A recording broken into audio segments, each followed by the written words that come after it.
download aplikasi Bekal Islam.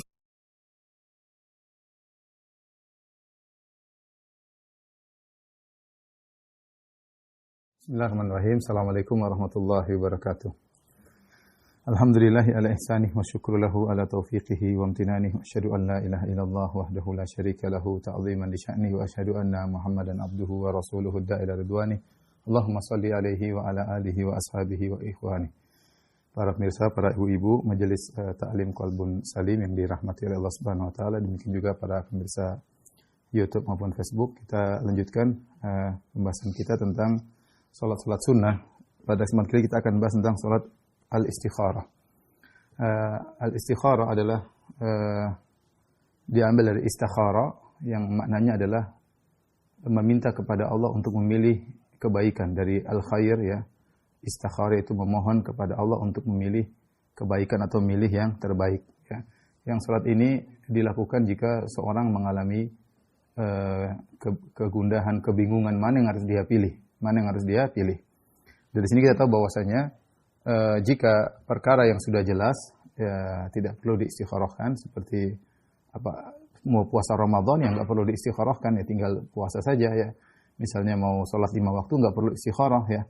Itu sudah jelas ya. Demikian juga kalau hal yang tidak di luar kemampuan kita, maka tidak perlu istikharah. Misalnya punya uang 500.000 kemudian mau beli mobil harganya 500 juta, ya enggak perlu istikharah karena tidak ada duit untuk beli mobil tersebut ya. Tetapi kita istikharah pada perkara-perkara yang kita ragukan, baik perkara agama maupun perkara duniawi ya. Dan ini salat yang Rasulullah SAW ajarkan dengan penuh perhatian kepada para sahabat. Jabir bin Abdullah radhiyallahu anhu berkata, "Kana Rasulullah SAW yu'allimu ashabahu al-istikharata fil umuri kulliha." Adalah Nabi SAW mengajarkan kepada para sahabatnya untuk istikharah dalam segala perkara, umum, mencakup perkara dunia maupun mencakup perkara akhirat. Dan ini adalah solusi yang terbaik ya. Tidak sebagaimana di zaman Arab jahiliyah dahulu, ketika mereka bingung untuk menentukan satu pilihan, maka terkadang mereka menggunakan azlam. Azlam yaitu semacam sesuatu yang digoyangkan, ada pilihan iya, ada pilihan tidak, ada pilihan abstain ya. Kalau dia pas goyang keluar abstain, maka dia ulangi lagi. Kalau dia pas goyang kemudian yang keluar, dikocok yang keluar adalah iya, maka dia kerjakan. Kalau yang keluar tidak, maka tidak dia kerjakan. Dan ini adalah menyerahkan pilihan kepada sesuatu yang la syai', sesuatu yang tidak ada, sesuatu yang tidak ada apa-apanya ya. Gimana menyerahkan pilihan kepada kocokan ya. Tentu ini adalah suatu hal yang kebodohan, dan ini merupakan syirik kepada Allah Subhanahu wa taala. Sebagaimana juga sebagian orang di zaman kita kalau melakukan sesuatu dia tunggu toke iya, toke tidak, toke iya. Nanti kalau iya berarti dia kerjakan, kalau enggak dia enggak kerjakan. Ini adalah bentuk-bentuk tatayur dan juga kesyirikan, menyerahkan pilihan kepada hal yang bukan merupakan sebab penentu. Oleh karenanya Islam membawakan syariat yang sangat indah. Kalau kita bingung, bimbang, langsung istikharah mudah.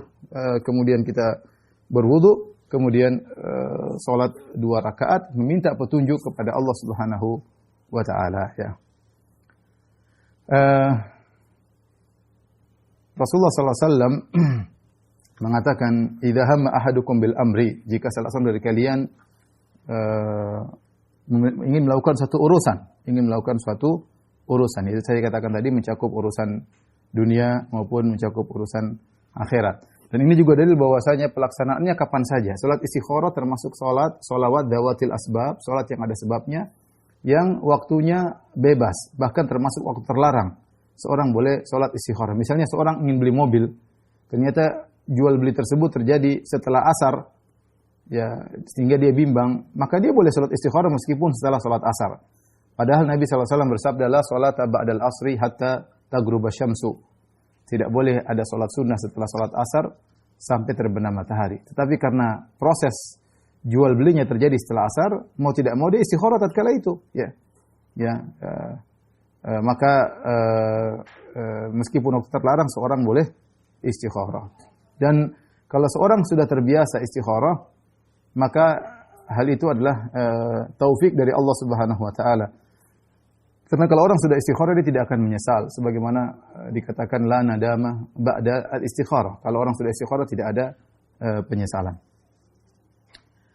Baik, adapun doa yang dibaca ya sebagaimana Rasulullah SAW ajarkan ya, yaitu doanya jadi salat 2 rakaat, kemudian doanya Allahumma inni astakhiruka bi ilmika wa astaqdiruka bi qudratik. Ya Allah, aku memohon pilihan darimu dengan ilmumu dan aku meminta pertolongan dengan kekuasaanmu. Wa as'aluka min fadlik, dan aku mohon karuniamu. Fa innaka taqdir wa la aqdir. Engkau yang mampu dan aku tidak mampu.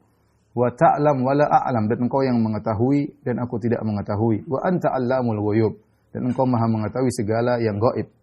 Allahumma fa in kunta ta'lam hadzal amr. Ya Allah, kalau kau tahu urusan ini.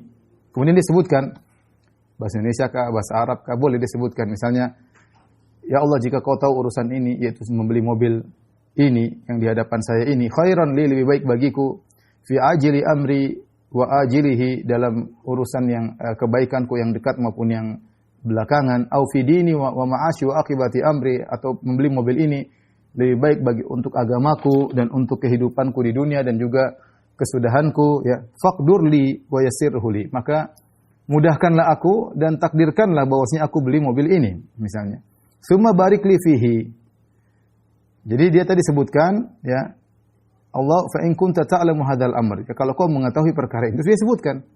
Misalnya dia pakai bahasa Indonesia, ya Allah, kalau mobil ini baik, mobil ini saya membeli mobil ini, khairan li, baru dia lanjutkan lagi doanya, lebih baik bagiku dalam urusan duniaku, agamaku, maka takdirkanlah aku beli mobil tersebut dan mudahkanlah aku. Kemudian summa barik li fihi, kemudian berilah berkah kepadaku pada mobil tersebut. Allahumma wa in kunta ta'lam annahu syarrun li, tapi jika kau tahu bahwasanya membeli mobil ini buruk bagiku dalam fidini wa ma'ashi, dalam urusan duniaku, dalam urusan agamaku, wa akibati amri, dan kesudahanku, ya, fasrifni anhu, maka palingkanlah aku darinya, itu jadikanlah aku tidak jadi beli mobil ini. Waqdur liyal khaira, dan takdirkanlah aku yang baik. Ya, mobil yang lain ke atau yang lain ke, haitsu kana, dimanapun kebaikan tersebut. Tsumma raddini bihi, kemudian jadikanlah aku ridha dengan apa yang kau takdirkan tersebut. Inilah doanya, doa istikharah ya. Kalau orang tidak hafal dia boleh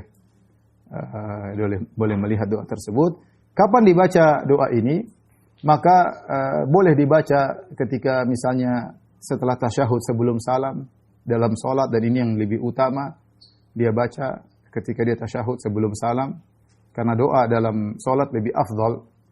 Dan boleh juga dia baca setelah salat, Assalamualaikum warahmatullahi wabarakatuh, Assalamualaikum warahmatullahi wabarakatuh, kemudian dia membaca doa ini, ya, kalau tidak hafal dia bisa pegang buku kemudian dia baca doa ini.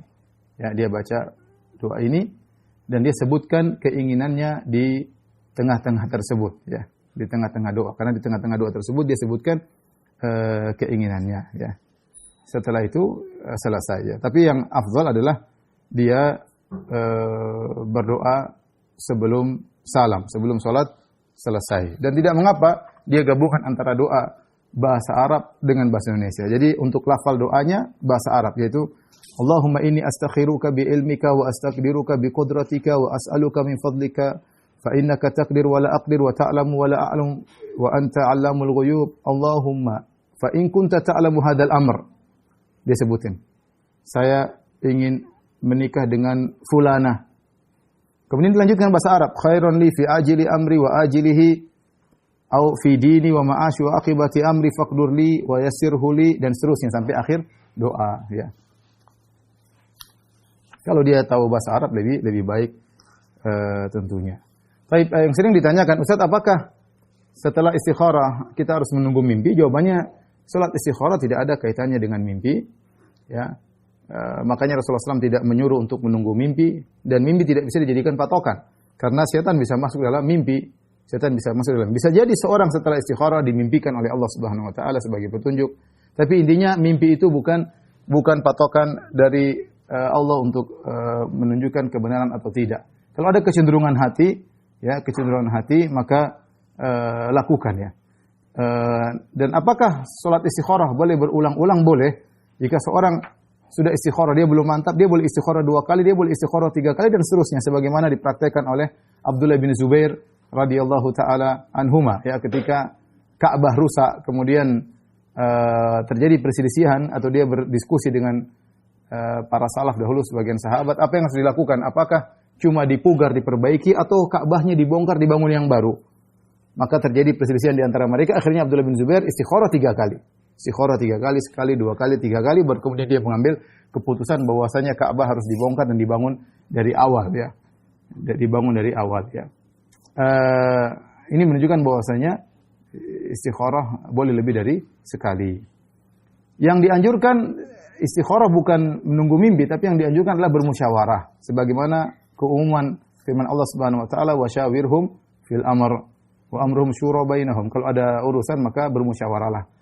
Bermusyawarah ini wallahu alam bisawab, ada 2 pendapat di kalangan para ulama. Ada yang mengatakan musyawarah sebelum salat istikharah, ada yang mengatakan musyawarah setelah salat istikharah. Tapi saya lebih condong bahwasanya musyawarah setelah salat istikharah. Musyawarah setelah salat. Jadi Allah lebih dahulu kita curhat kepada Allah Subhanahu wa taala. Makanya dalam hadis kata Nabi sallallahu alaihi wasallam, "Idza hamma ahadukum bil amr," jika salah seorang dari kalian ada punya urusan, ya, maka salat, ya, kata Nabi sallallahu alaihi wasallam, maka falyarka rakaatain, maka salatlah 2 rakaat. Dia salat dulu, setelah itu dia boleh diskusi sama orang yang ahli. Dia telepon sana, telepon sini, kemudian dia renungkan, ya. Tapi dia istikharah dulu. Istikharah. Tapi kalau seandainya seorang musyawarah dulu baru istikharah juga tidak jadi masalah, dua-duanya baik, ya. Jadi demikian salat istikharah, ya.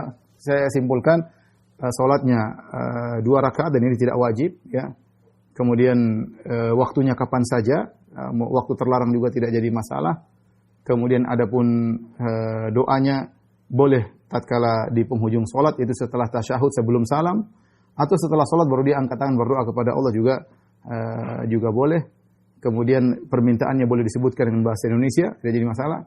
Kemudian salat istikharah boleh dikerjakan berulang-ulang, ya, kalau belum condong, ulang lagi, belum condong, ulang lagi, tidak jadi masalah. Kemudian kalau bisa istikharah disertakan dengan musyawarah, dan musyawarah ini bisa sebelum istikharah dan yang terbaik setelah istikharah. Wallahu a'lam bishawab. Dan baik jika seorang sedikit-sedikit istikharah. Karena ya akhi, ya ikhwan, kita tidak tahu apa yang terbaik buat kita, ya. Sementara Allah Subhanahu wa taala berfirman, "Wa asa an takrahu syai'an wa huwa khairul lakum, wa asa an tuhibbu syai'an wa huwa syarrul lakum, wallahu ya'lamu wa antum la ta'lamun." Bisa jadi kau benci sesuatu ternyata baik bagimu, dan bisa jadi kau suka sesuatu ternyata buruk bagimu. Allah yang lebih tahu sementara kalian tidak mengetahui. Baik, salat sunnah selanjutnya adalah salat gerhana matahari maupun gerhana bulan. Dan salat gerhana ini berkaitan dengan seluruh model gerhana.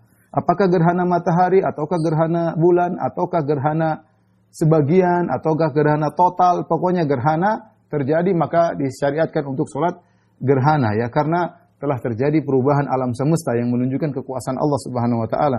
Matahari yang tadinya bersinar dengan kuat bisa saja berkurang cahayanya. Rembulan yang tadinya memiliki cahaya yang kuat bisa jadi berkurang cahayanya karena terjadi proses alam semesta yang Allah ciptakan tersebut. Dan salat gerhana tidak dikiaskan dengan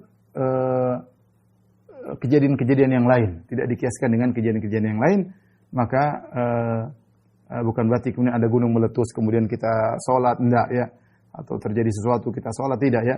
Jadi sholat gerhana yang dianjurkan untuk kita melakukan sholat, ya.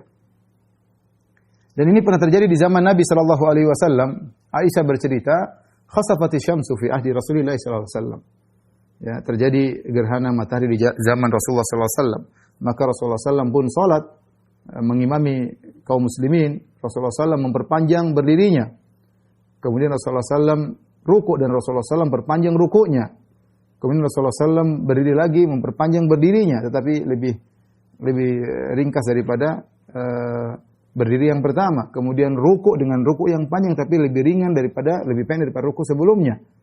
Kemudian baru Rasulullah sujud, kemudian masuk ke rakaat kedua dan seterusnya. Dan setelah salat, kemudian Rasulullah SAW fakhataban nas. Rasulullah SAW berkhutbah kepada kaum muslimin. Fahamidallahu asna alaihi. Rasulullah memuji Allah, kemudian menyanjung Allah. Kemudian Rasulullah berkata, "Inna syamsa wal qamara ayatani min ayatillah." Sungguhnya matahari dan rembulan adalah dua dari tanda-tanda keagungan Allah. La yakhsifani li mauti ahad wala li hayatihi. Yang dua benda ini yaitu matahari atau rembulan tidaklah tertutup cahayanya karena ada yang mati atau karena ada yang lahir. Fa idza ra'aitum dzalik, ya, dan kebetulan waktu kejadian ini Ibrahim putra Nabi sallallahu alaihi wasallam lahir, ya.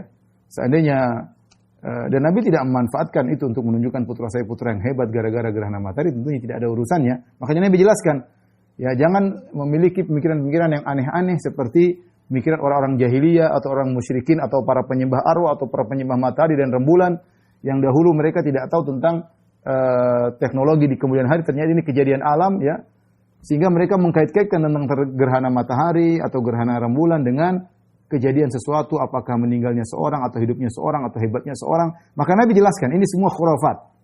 Kata Nabi sallallahu alaihi wasallam, la yakhsifani li mauti ahadin wala li hayatihi. Sungguhnya matahari dan bulan tertutup bukan karena matinya seseorang dan juga bukan karena hidupnya seseorang. Fa idza ra'aitum dzalik, kalau kalian melihat terjadinya hal tersebut, fad'ullaha wa kabbiru, maka berdoalah kepada Allah, wa kabbiru, dan bertakbirlah, wa sallu, dan salatlah, wa tasaddaqu, dan bersedekahlah. Kemudian Nabi SAW berkata, "Ya ummata Muhammadin, wallahi ma min ahadin aghyaru min Allahi an yazniya abduhu aw tazniya amatuhu." Ya wahai umat Muhammad, tidak ada yang lebih cemburu daripada Allah atau lebih marah daripada Allah jika ada seorang lelaki berzina atau seorang wanita berzina. Ya ummata Muhammad, ya. Wallahi law ta'lamuna ma a'lam la dhahiktum qalilan wa la bakaitum katsiran. Wahai umat Muhammad, ya, seandainya kalian mengetahui apa yang aku ketahui, tentu kalian akan sedikit tertawa dan kalian akan banyak menangis, ya.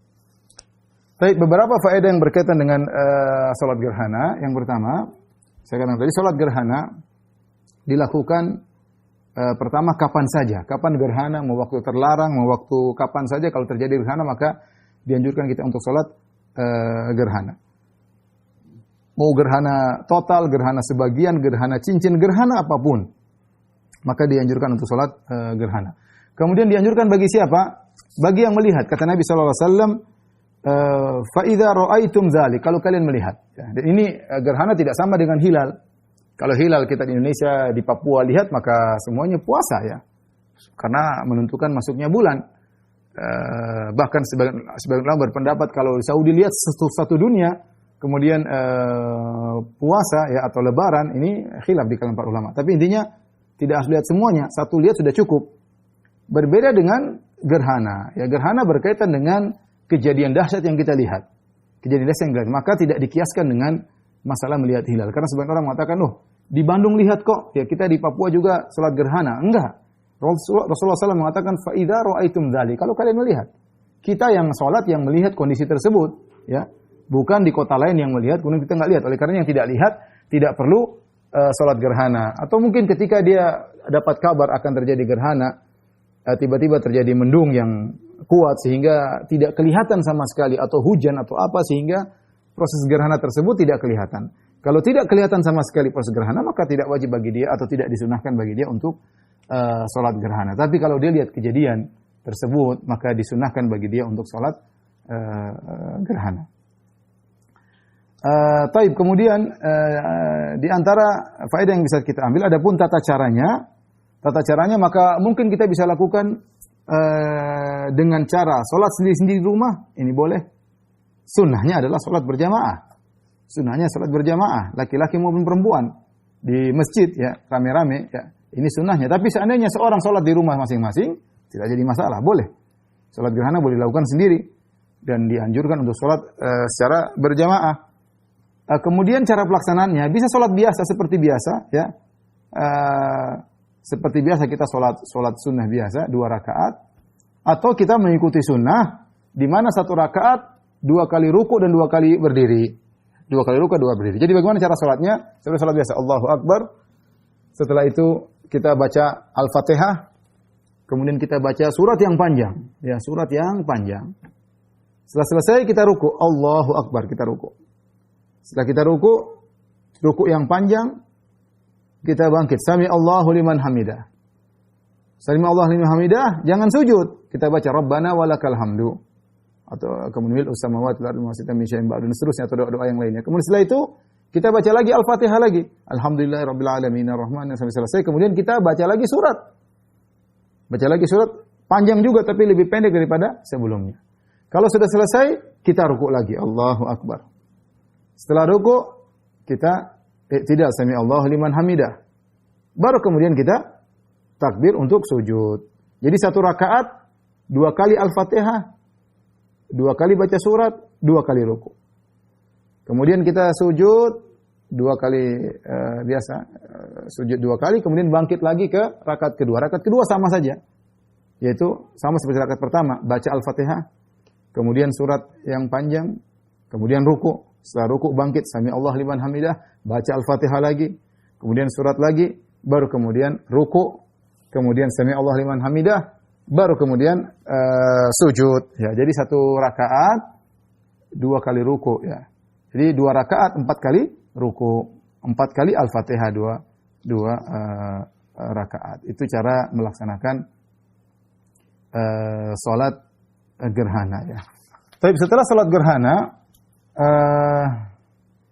disunnahkan ya untuk khutbah. Ya, ini ada khilaf di kalangan para ulama, apakah khutbah atau sekedar nasihat. Ya, ada sebagian ulama mengatakan bahwasanya yang dimaksud adalah nasihat, namun pendapat Syafi'iyah mengatakan yang dimaksud adalah khutbah. Khutbah biasa sebagaimana orang berkhutbah, dan khutbahnya setelah salat. Ustaz, bagaimana kalau kita setelah salat ternyata gerhana belum berhenti? Kalau kita setelah salat gerhana belum berhenti, maka tidak dianjurkan untuk salat gerhana 2 kali, tidak. Cukup kita berdoa, berzikir kepada Allah, beristighfar, dan jangan lupa disertai dengan sedekah. Ya, Rasulullah mengatakan wa tasaddaqu, bersedekahlah. Jadi kita berzikir, berdoa, bersedekah sampai gerhana hilang. Atau sebaliknya, kita sedang salat atau gerhana sudah selesai. Tidak apa-apa lanjutkan salat, tetapi tidak usah lama-lama. Lanjutkan salat tapi tidak usah lama-lama. Tadi sudah kita sebutkan bahwasanya wanita juga dianjurkan salat gerhana. Ya, wanita juga dianjurkan salat gerhana. Bukan hanya di rumah, mereka juga dianjurkan salat di masjid. Berdasarkan hadis Asma binti Abi Bakar, ketika dia berkata, "Ataitu Aisyah radhiyallahu anha." Kata Asma binti Abi Bakar, saudarinya Aisyah, lain ibu ya.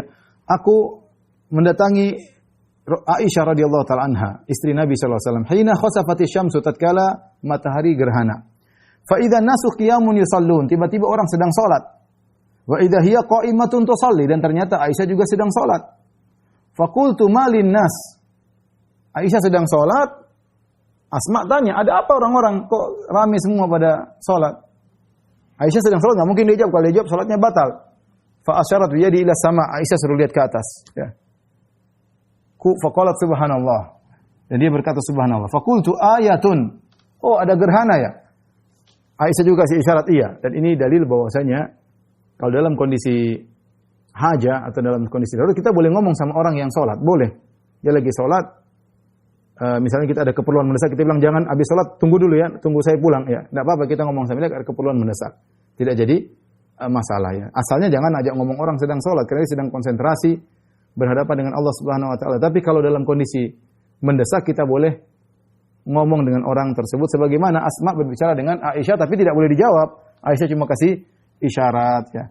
Ini dalil bahwasanya wanita boleh salat gerhana di masjid. Hanya saja Imam Syafi'i rahimahullah berkata dalam kitabnya Al-Um, la akrahu liman la hay'ata laha minan nisa la lil ajis wa lil sibyah syuhuda salatil kusuf. Kata Imam Syafi'i, tidak mengapa bagi wanita tua atau anak-anak, wanita masih kecil ya, untuk ikut serta salat gerhana di masjid ma'al imam, bersama imam. Bal uhibbuha, bahkan aku menyukai jika mereka ikut hadir salat berjamaah. Ya. Adapun yang memiliki bentuk yang menarik atau cantik atau yang lainnya, kata Imam Syafi'i, wa uhibbu wa ahabbu ilayya lidzawatil hay'ah an yusallinaha fi buyutihinna. Adapun wanita yang cantik atau membuat tertarik orang, maka hendaknya mereka salat di rumah jangan ikut berjamaah. Tapi ini masalah salat gerhana bisa kita simpulkan ya. Pertama, salat gerhana disunahkan bagi yang lihat gerhana. Yang tidak melihat gerhana maka tidak perlu salat gerhana. Kemudian salat gerhana tidak dikiaskan dengan kejadian alam yang lain, misalnya gempa bumi atau gunung meletus ya, atau ada angin kencang, maka ini tidak perlu salat tertentu. Tidak dikiaskan dengan salat gerhana, hanya salat gerhana saja yang kejadian alam yang kita salat gerhana. Kemudian disunahkan salat gerhana untuk dikerjakan secara berjamaah. Namun jika seorang salat sendiri tidak jadi masalah. Laki-laki maupun perempuan kalau ingin salat sendiri juga tidak jadi masalah, tapi disunahkan secara berjamaah. Kemudian pelaksanaannya boleh salat seperti biasa, yaitu 1 rakaat 1 kali ruku ya. Dan yang sunahkan adalah dengan 1 rakaat 2 kali ruku sebagaimana tadi kita jelaskan. 1 rakaat 2 kali ruku, dengan 2 kali ruku, dengan 2 kali Al-Fatihah dan 2 kali baca surat 1 rakaat. Jadi kalau 2 rakaat totalnya 2 rakaat 4 kali ruku, 4 Al-Fatihah dan 4 surat. Kemudian jika sedang salat gerhana, kemudian gerhana sudah selesai, maka tidak jadi masalah. Lanjutkan salat gerhana, tetapi bacaannya dipercepat karena gerhana sudah selesai. Kemudian kalau ternyata sudah selesai salat gerhana, gerhana masih panjang, tidak disunahkan untuk mengulangi salat gerhana. Tidak disunahkan. Tapi cukup setelah itu berdoa kepada Allah, bertakbir, berzikir kepada Allah, istighfar dan yang lainnya, dan berbanyak sedekah. Berbanyak sedekah karena Rasulullah SAW mengatakan wa tasaddaqu. Kemudian setelah salat gerhana disunnahkan apakah khutbah atau memberi nasihat. Ya sebagaimana dilakukan oleh Nabi sallallahu alaihi wasallam. Ini kira-kira yang berkaitan dengan salat gerhana. Taib ibu-ibu majelis taklim Qalbun Salim rahmatillah subhanahu wa taala. Kita lanjutkan salat sunnah berikutnya. Salat sunnah setelah tawaf. Salat sunnah setelah tawaf. Hukumnya adalah sunnah ya. Ibnu Umar berkata, qadiman Nabi sallallahu alaihi wasallam fatafa bil bait sab'an. Rasulullah SAW datang kepada Rasulullah SAW tawaf 7 kali. Wa shalla khalfal maqam rak'atain. Kemudian Rasulullah SAW salat di belakang maqam Ibrahim 2 rakaat. Tsumma kharaja ila Safa. Kemudian setelah itu Rasulullah SAW pergi ke Safa untuk melakukan sa'i. Nah,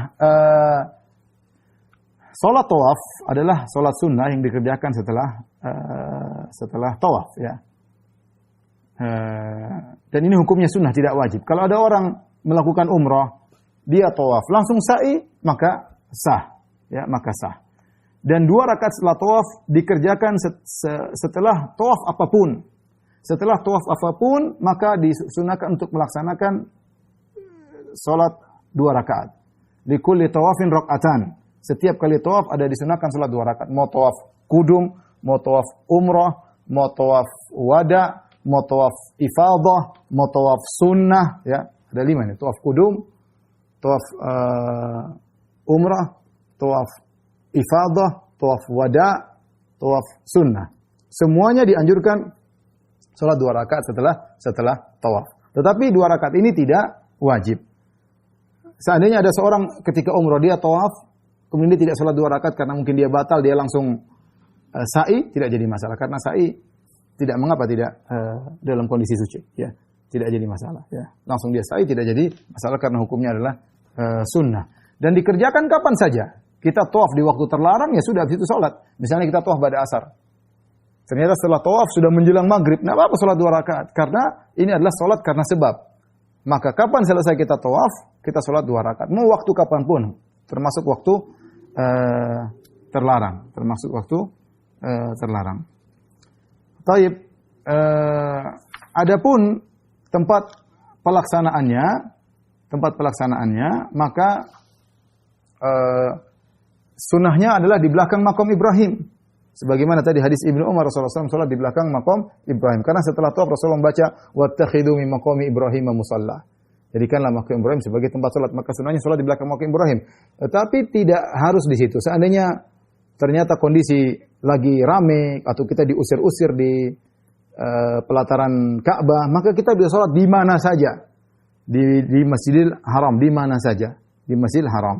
Bahkan kalau tidak sempat kita sholat di Masjidil Haram, kita sudah keluar dari masjid, kita sudah sampai kamar, boleh sholat di kamar, sebagaimana yang dilakukan oleh Umar bin Khattab radhiyallahu taala anhu bahwasanya beliau pernah sholat di Zitua. Jadi beliau setelah tawaf, beliau kemudian pergi keluar dari masjid, kemudian setelah itu beliau sholat di tempat yang namanya Zitua, yaitu di luar dari Masjidil Haram. Ya, jadi nggak ada masalah. Yang penting setelah tawaf, sholat 2 rakaat. Ya misalnya seorang sholat sunnah, tawaf sunnah. Setelah tawaf sunnah, kemudian ada panggilan dia keburu-buru pergi ke hotel. Dia lupa tadi belum sholat 2 rakaat tawaf. Maka dia boleh sholat meskipun di hotel, ya meskipun di hotel. Sebagaimana pendapat yang lebih kuat tentang masalah ini.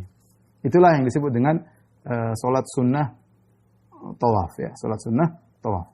Adapun salat sunnah tawaf disunahkan rakaat pertama untuk membaca Al-Fatihah dan Qul ya ayyuhal kafirun, kemudian rakaat kedua membaca Al-Fatihah dan Qul huwallahu ahad. Berikutnya, Ibu yang dirahmati Allah Subhanahu wa taala, kita membahas tentang salat Id. Salat sunnah berikutnya salat Id. Salat Id sebenarnya ada khilaf di kalangan para ulama. Ada yang mengatakan bahwasanya salat Id adalah fardu ain, wajib bagi setiap kita untuk salat Id, dengan dalil bahwasanya Rasulullah SAW menyuruh semua orang keluar, bahkan zawatil khudur, yaitu wanita-wanita yang biasanya dipinggit suruh keluar, bahkan al-huyyat, wanita-wanita yang haid juga disuruh keluar untuk menyaksikan keberkahan hari tersebut dan sebagai syiar, maka semua keluar. Ketika sampai wanita-wanita yang dipinggit suruh keluar ikut salat, sampai wanita-wanita haid juga disuruh hadiri, ya, tapi disuruh menjauh dari tempat salat. Ini menunjukkan bahwasanya salat Id hukumnya wajib. Ini pendapat sebagian ulama, ya.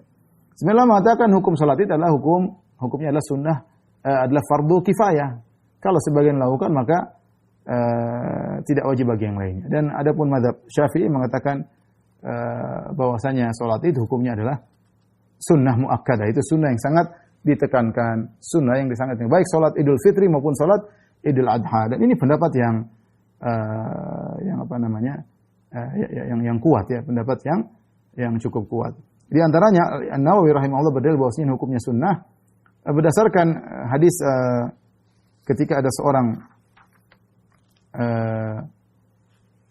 sahabat, hadis Talhah, ya, bin Ubaidillah, ketika ada seorang laki datang kepada Nabi sallallahu alaihi wasallam kemudian bertanya tentang Islam. Kemudian Rasulullah jelaskan wajib bagimu adalah salat 5 waktu sehari semalam. Maka dia bertanya, hal alayya ghairuha? Ya Rasulullah, apakah ada wajib salat lain selain ini? Kata Nabi, la, tidak ada, illa an tatawwa'a, kecuali kau salat sunnah. Jadi selain 5 waktu enggak ada salat wajib. Mau salat witir, mau salat tahiyatul masjid, mau salat apapun, ya, tidak ada yang wajib. Yang wajib cuma 5 ini. Karena orang Arab Badui itu bertanya, hal alayya ghairuha? Ya Rasulullah, selain 5 waktu, adakah salat wajib selain ini? Kata Nabi, tidak ada kecuali kau melakukan salat sunnah. Demikian juga ketika Rasulullah SAW mengutus Mu'adz bin Jabal untuk berdakwah di Yaman, kata Rasulullah SAW, fa inhum ata'uka lidzalik. Kalau mereka masuk Islam dan mereka sudah masuk Islam, maka fa'alim anna Allah farada alaihim 5 salawatin fil yaumi wal lailah. Maka kabarkanlah kepada mereka bahwasanya mereka diwajibkan salat 5 waktu. Tidak ada disuruh salat yang lain. Yang wajib cuma 5 waktu. Tapi bagaimana dengan salat jenazah? Bukankah wajib? Ya, salat jenazah wajib tapi berkaitan dengan hak mayat. Hak mayat. Adapun salat Id murni berkaitan dengan hak Allah. Ya, maka tidak bisa dikiaskan salat Id dengan salat mayat, karena mayat harus disolatin, ya. Makanya hukumnya fardu kifayah. Fardu kifayah. Adapun salat Id maka hukumnya sunnah muakkadah. Tidak sampai derajat wajib, karena hadis-hadis yang kita sebutkan Rasulullah mengatakan wajib cuma salat 5 waktu. Kemudian antara dalil bahwasanya tidak wajib, tidak ada azan dan iqamat. Kalau memang itu wajib, tentu perlu ada azan dan iqamat agar orang hadir. Karena kalau tidak hadir berdosa, maka perlu pemberitahuan. Ya, ternyata salat Id tidak ada azan dan tidak ada iqamat. Kemudian di antara dalil yang menunjukkan salat Id tidak wajib, bahwasanya setelah khutbah, setelah salat orang boleh tidak mendengar khutbah. Orang boleh tidak mendengar khutbah. Khutbah hukumnya sunnah. Tapi intinya ini adalah syiar kaum muslimin. Jika seorang mampu untuk hadir salat Id, maka itu yang terbaik. Sebagaimana Nabi menyuruh wanita-wanita untuk keluar, bahkan wanita haid untuk ikut dalam salat, menghadiri acara salat Id, ya. Baik, dan adapun salat Id dikerjakan ketika hari raya. Kita tahu dalam Islam hari raya cuma 2, Idul Fitr dan Idul Adha. Idul Fitr dan Idul Adha. Tidak ada hari raya yang lain. Kayak namanya hari raya Al-Ghadir sebagaimana hari raya orang-orang Syiah, atau hari yang lain. Ada Idul Fitri cuma Id cuma 2. Idul Fitr, Idul Adha. Dan Di antara hari raya yang menakjubkan hari raya kaum muslimin dibuka dengan salat. Di waktu duha kemudian salat, ya. Berbeda mungkin kita dapati perayaan-perayaan agama-agama lain yang mungkin sekedar senang-senang, berhura-hura. Adapun hari raya umat Islam dibuka dengan syukur kepada Allah Subhanahu wa taala di pagi hari dengan salat 2 rakaat, ya. Dengan salat 2 rakaat. Adapun tata cara, ya, salat Id, maka berkaitan dengan waktu salat Id dianjurkan yaitu setelah terbit matahari, setelah masuk waktu duha, yaitu kira-kira seperempat jam setelah sunrise, maka silakan salat Id. Adapun salat Idul Fitr dianjurkan untuk ditunda sebentar agar orang-orang yang belum bayar zakat bisa membayar zakat ketika mereka keluar menuju lapangan, ya. Ditunda tidak tidak jadi masalah, ya. Ditunda sedikit tidak jadi masalah. Adapun salat Idul Adha maka dianjurkan untuk segera, karena orang-orang yang punya korban disunahkan bagi mereka tidak makan dan tidak minum kecuali setelah memotong sembelihan mereka kemudian memakan dari hewan yang mereka sembelih. Oleh karenanya dianjurkan untuk segera untuk Idul Adha. Adapun untuk salat Idul Fitr ditunda tidak jadi mengapa, tidak ditunda sebentar agar orang masih berkesempatan untuk bayar zakat. Jadi waktunya tadi sejak waktu duha sampai sebelum masuk waktu zuhur. Sampai sebelum masuk waktu zuhur, ya. Bahkan kalau seandainya seorang salah, dia misalnya satu kampung mereka lupa ternyata mereka puasa, ternyata hari itu sudah berbuka, sudah satu Syawal misalnya. Mereka baru dapat kabar setelah zuhur. Wih, ternyata hari ini sudah lebaran. Kita nggak tahu, kita baru dapat kabar. Ini kalau zaman sekarang mungkin tidak terjadi. Kalau zaman dulu sangat mungkin terjadi.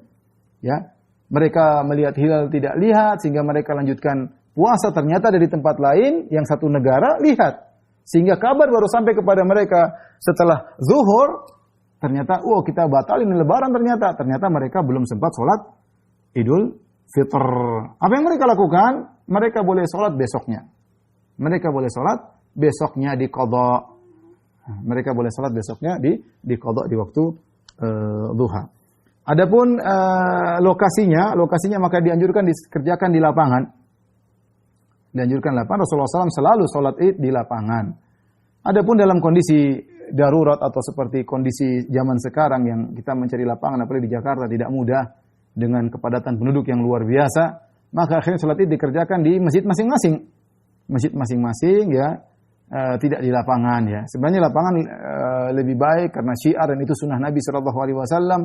Namun kenyataannya kalau untuk dikerjakan di Jakarta dengan melihat kondisi manusia yang sangat padat, mencari lapangan juga tidak mudah, belum lagi kalau hujan, belum lagi kalau pecek, maka akhirnya banyak orang melakukan sholat Id di lapangan, entah di lapangan masjid, tapi intinya di masjid juga, entah lapangan masjid, imamnya di luar, jemaahnya masuk masjid dan yang lain, tapi intinya berusaha untuk menjalankan sunnah. Kalau tidak memungkinkan maka dikerjakan di masjid tidak jadi masalah. Adapun tata cara sholat Id ini sudah pernah kita jelaskan, apalagi kita sudah sholat Id 2 kali di rumah, ya, Idul Fitri, Idul Adha, ya. Caranya yaitu sholat Id tentunya tanpa adzan, tanpa iqamat, tanpa adzan dan tanpa iqamat, ya. Dan khutbahnya setelah sholat. Ya. Beda dengan sholat Jumat. Sholat Jumat ada adzan, ada iqamat, khutbahnya sebelum sholat. Adapun sholat Id tanpa adzan, tanpa iqamat dan khutbahnya setelah sholat. Adapun tata caranya, insya Allah kita semua sudah tahu, itu dengan bertakbir, dengan ada tambahan takbir zawaid, yaitu Allahu Akbar, takbiratul ihram dulu, setelah itu baru kita tambah takbir. Ada yang mengatakan tambah 6, ada yang mengatakan tambah 7, ada khilaf di kalangan para ulama. Ada yang mengatakan tambah 3 seperti madhab Hanafi, ya. Tapi perkaranya mudah, ya, semuanya boleh dilakukan, masing-masing ada salafnya. Sebagaimana pendapat Imam Ahmad. Kalau semua datang dari salaf, maka boleh dikerjakan dengan cara ini, terserah, ya. Tapi sederhananya kita baca Allahu Akbar, ya. Adapun mazhab Syafi'i mengatakan baca doa istiftah dulu, baru kemudian 7 takbir, ya. Saya lebih condong kita Allahu Akbar, takbiratul ihram, langsung kita lanjut. Allahu Akbar, 1. Allahu Akbar, 2. Allahu Akbar 3, Allahu Akbar 4 sampai Allahu Akbar 7, ya. Baru kemudian kita istiftah, baru ta'awudz, baru kita baca Al-Fatihah, ya. Adapun mazhab Syafi'i istiftah lebih dahulu baru tambah 7 takbir. Nah, di antara takbir tersebut apa yang kita baca? Allahu Akbar takbir pertama, Allahu Akbar takbir kedua, antara takbir pertama, takbir kedua, antara takbir kedua, takbir ketiga, apakah ada yang dibaca? Khilaf di kalangan para ulama. Ada yang mengatakan tidak dibaca, ada yang mengatakan dibaca. Saya lebih condong tidak dibaca, tapi yang baca juga tidak jadi masalah. Yang mengatakan salawat kepada Nabi, ada yang mengatakan la ilaha illallah walhamdulillah Allahu Akbar. Boleh, ya. Berzikir kepada Allah di sela-sela takbir-takbir tersebut. Apalagi kalau imamnya lama, Allahu Akbar. Kemudian dia belum takbir, dia ya sudah kita ikut berzikir daripada bengong, ya. Tapi tidak berzikir juga tidak jadi masalah. Dan hukum takbir tambahan ini hukumnya adalah sunnah. Jika seandainya seorang sholat ya dengan sengaja tidak takbir tersebut, maka tidak jadi masalah dan tidak perlu sujud sahwi. Tidak jadi masalah karena tidak hukumnya sunnah dan tidak wajib, ya. Tidak wajib, ya. Kemudian seperti biasa ruku, kemudian sujud, kemudian takbir kedua ketika bangun dari rakaat pertama rakaat kedua Allahu Akbar, namanya takbir intiqal, perpindahan. Sekali takbir 5 kali. Allahu Akbar 1, Allahu Akbar 2, Allahu Akbar 3, Allahu Akbar 4, Allahu Akbar 5, baru kemudian baca surat, baca Al-Fatihah dan surat, kemudian baru ruku, ya. Insyaallah setelah itu baru mendengar khutbah, ya. Apakah mengangkat tangan setiap takbir tambahan? Ada khilaf, namun saya lebih condong bahwasanya diangkat setiap kita bertakbir. Wallahu alam bisawab.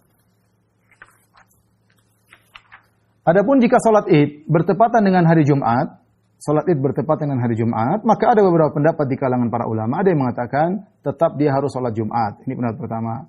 Pendapat kedua, dia boleh tidak salat Jumat. Ini pendapat yang terkuat. Kalau sudah sholat Id tidak perlu sholat Jumat, tapi dia sholat duhur, ya, di rumah, ya. Atau pendapat yang ketiga, dan ini pendapat mazhab Syafi'iyah, bagi orang-orang yang tinggal jauh dari tempat sholat Id, maka mereka tidak perlu sholat Id lagi. Tapi yang tinggal di kota tidak perlu sholat Jumat lagi. Tapi kalau tinggal di kota, sholat Jumat.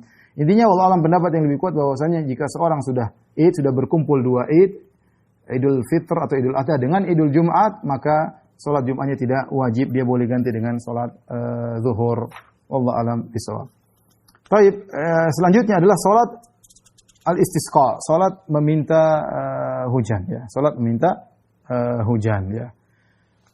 Salat istisqa, ya, atau meminta hujan bisa dilakukan dengan berdoa, ya. Tanpa salat, seorang berdoa masing-masing minta hujan boleh, ya. Sendiri-sendiri minta hujan, atau kemudian rame-rame ada yang mengaminkan, memimpin doa, yang lain mengaminkan tanpa harus salat, boleh. Atau minta hujan ketika sholat Jumat. Ketika sholat Jumat kemudian berdoa ketika khotib di atas mimbar. Sebagaimana dikerjakan oleh Nabi SAW. Nabi sedang berkhutbah, tiba-tiba ada seorang mengatakan, Ya Rasul, halakatil amwal, mengqata'atis subul. Ya Rasulullah, hujan sudah tidak turun. Hewan-hewan pada mati, jalan-jalan pada rusak, tidak rezeki macam-macam. Dia mengeluh. Maka Rasulullah SAW kemudian berdoa kepada Allah Subhanahu wa taala, maka turun hujan. Itu menunjukkan boleh, tidak mesti harus salat istisqa. Dan yang sunnahnya adalah istisqa dengan salat 2 rakaat dan 2 khutbah, dengan 2 rakaat dan 2 dan khutbah setelah itu. 2 rakaat kemudian khutbah, ya. Baik. Adapun tata cara istisqa, ya, sama persis seperti salat Id. Sama persis seperti sholat Id. Hanya saja, apakah ada takbir tambahan atau tidak, ini ada khilaf di kalangan para ulama. Ada yang mengatakan pakai takbir tambahan 7 dan 5. Ada yang mengatakan tidak. Ya. Ada yang mengatakan tidak perlu. Ada yang mengatakan tidak perlu. Ya. Ya, kemudian setelah sholat, kemudian berkhutbah. Ya, imam berkhutbah, kemudian setelah dia berkhutbah, ya, di khutbah ini ada pendapat. Ada yang mengatakan sebelum sholat, ada yang mengatakan setelah sholat. Ya, dua-duanya boleh. Sebelum sholat atau setelah sholat. Adapun setelah berkhutbah, maka dibalikkan dibalikkan bajunya, ya, misalnya agar berharap dengan kita merubah posisi baju, ya, misalnya kita bawa kain, kita balik kainnya, ya, kita balik agar Allah merubah kondisi, ya. Kalau ada yang pakai songkok di balik, pakai sorbannya di balik ya, supaya Allah merubah kondisi dari kondisi kekeringan menjadi kondisi hujan, kemudian berdoa menghadap kiblat ya, kepada Allah Subhanahu wa taala ya. Dan hukumnya adalah sunnah. Hukumnya adalah sunnah, dan kita di tanah air sini memang jarang melaksanakan salat istisqa. Tapi kalau di Arab Saudi setahun mungkin berapa kali? Mungkin 2 kali kita salat istisqa di sana atau lebih. Allah alam, bisa perintah dari raja untuk salat istisqa, karena di sana terkadang hujan tidak turun. Kecuali akhir-akhir ini banyak hujan turun, tapi zaman awal-awal saya kuliah di sana sekitar tahun 2001, hujan tuh mungkin bisa dihitung setahun cuma 2 kali. Sekarang Masya Allah sering hujan, bahkan banjir. Alhamdulillah ya, banyak hujan sekarang. Tetapi di tanah air kita jarang melakukan salat istisqa. Kecuali baru-baru saja ketika terjadi asap di Sumatera, maka sebagian teman-teman mereka salat istisqa dan alhamdulillah turun hujan, dan akhirnya asap berkurang dengan turunnya hujan tersebut ya.